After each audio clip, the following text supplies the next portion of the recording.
نحمدہ ونصلی ونسلم علی رسولہ الکریم اما بعد فاعوذ باللہ من الشیطان الرجیم بسم اللہ الرحمن الرحیم قال اللہ تعالی فی کلامہ المجید ان اللہ لا یغفر ان یشرک بہ ویغفر ما دون ذلک لمن یشاء ومن یشرک باللہ فقد ضل ضلالا بعیدا آمنت باللہ صدق اللہ العلی العظیم۔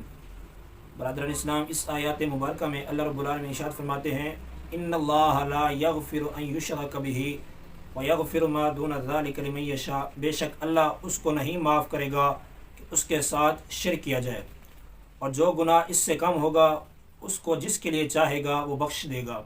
آگے فرمایا ومن یشرک باللہ فقد ضل ضلالا بعیدا، اور جس نے اللہ تعالیٰ کے ساتھ کسی کو شریک بنایا بلا شبہ وہ گمراہی میں مبتلا ہو کر بہت دور جا پڑا۔ ان یدعون من دونہ الا اناثا، یہ مشرک اللہ کے سوا صرف عورتوں کی عبادت کرتے ہیں۔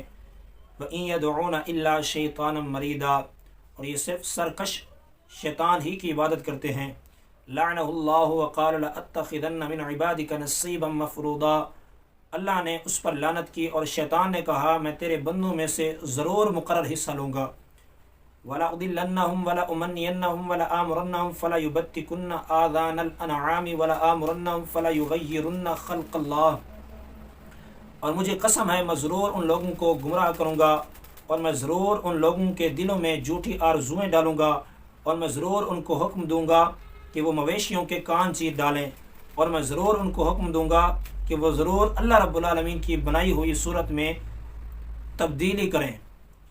اور آگے اللہ رب العالمین فرماتے ہیں وَمَن يَتَّخِذِ الشَّيْطَانَ وَلِيًّا مِّن دُونِ اللَّهِ فَقَدْ خَسِرَ خُسْرَانًا مُّبِينًا، اور جس نے اللہ تعالیٰ کی بجائے شیطان کی پیروی کی، اور جس نے اللہ رب العالمین کی بجائے شیطان کی فرما برداری کی، تو وہ کھلے ہوئے نقصان میں مبتلا ہو گیا۔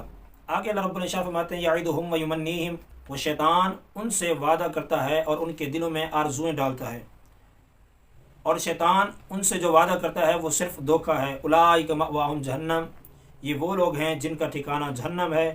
ولا یجدون عنہا محیصا، اور اس سے نکلنے کی جگہ نہیں پائیں گے، یعنی یہ ایسی جگہ ہے جہنم جس کے اندر یہ ایسے شخص جائیں گے۔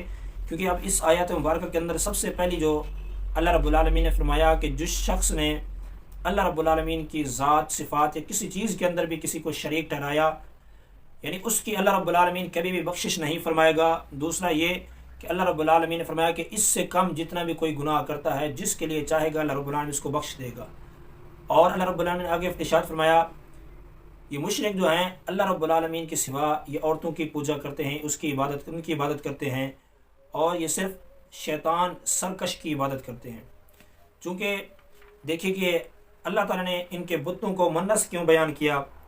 اللہ رب العالمین نے جو فرمایا کہ یہ عورتوں کی عبادت کرتے ہیں، ان کے جتنا بھی یہ جن کی پوجا کرتے ہیں ان کے نام دیکھیں۔ ابو مالک نے کہا ہے کہ لات، عزا، منات، اور سب یہ جتنا بھی ہیں جن کی یہ پوجا کرتے ہیں ان کو منس کے نام پر رکھا گیا ہے، اور یہ ان کی پوجا کرتے ہیں۔ اور دوسرا یہ ہے کہ یہ شیطان کی اتباع کرتے ہیں، اور شیطان ان کو یہی حکم دیتا ہے کہ ان بتوں کی پوجا کریں۔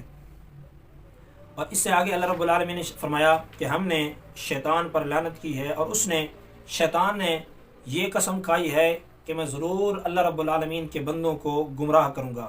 اس آیات مبارکہ کے اندر شیطان نے 4 چیزیں قسم کھا کر کہی۔ پہلی قسم کھائی کہ میں ضرور اللہ رب العالمین کے بندوں کو گمراہ کروں گا۔ دوسرا یہ کہ میں ضرور ان کے دل میں جھوٹی آرزوؤں کو پیدا کروں گا۔ تیسرا یہ کہ میں ان کو ضرور یہ حکم دوں گا کہ وہ مویشیوں کے کان کاٹ ڈالیں۔ چوتھا یہ کہ میں ضرور ان کو حکم دوں گا کہ وہ اللہ رب العالمین کی بنائی ہوئی صورت کے اندر تبدیلی کریں۔ اب یہ دیکھیں پہلی صورت کے اندر جب انسان کو گمراہ کرتا ہے، کئی طریقوں سے انسان گمراہ کرتا ہے۔ دوسرا یہ کہ دل کے اندر جھوٹی آرزوؤں کو پیدا کرنا، یعنی یہ کہ ابھی ہم جوان ہیں، بڑھاپے میں جا کر توبہ کر لیں گے، ابھی گناہ کر لیتے ہیں، ابھی ہمیں کون سی موت آنے والی ہے، ابھی بہت وقت پڑا ہے۔ تو یہ معنی جھوٹی جو آرزویں دل کے اندر پیدا ہو جاتی ہیں، انسان ہر وقت خدا کو بھول کر گمراہی کی طرف چلا جاتا ہے، گناہوں کی طرف چلا جاتا ہے، اپنے دل کو جھوٹی تسلیاں دے دے کر۔ تو نمبر 3 کہ یہ کہتا ہے کہ نمبر 3 شیطان نے کہا کہ میں ضرور یہ حکم دوں گا ان کو کہ وہ مویشیوں کے کان کاٹ دیں۔ زمانہ جاہلیت کے اندر یہ ہوتا تھا کہ جب جس کی اونٹنی 5 بچے جنتی اور ان میں سے 5واں نر ہوتا تو اس کے کان چیر کر اسے آزاد کر دیتے تھے، اس سے کوئی خدمت نہیں لیتے تھے، اس سے کوئی کام نہیں کراتے تھے، نہ اس سے کوئی بھی کام نہیں کیا جاتا تھا، یعنی اس کو آزاد چھوڑ دیا جاتا تھا، وہ جہاں پہ کھاتی رہے، چرتی رہے، پھرتی رہے، اس سے کوئی روکنے والا نہیں ہوتا تھا۔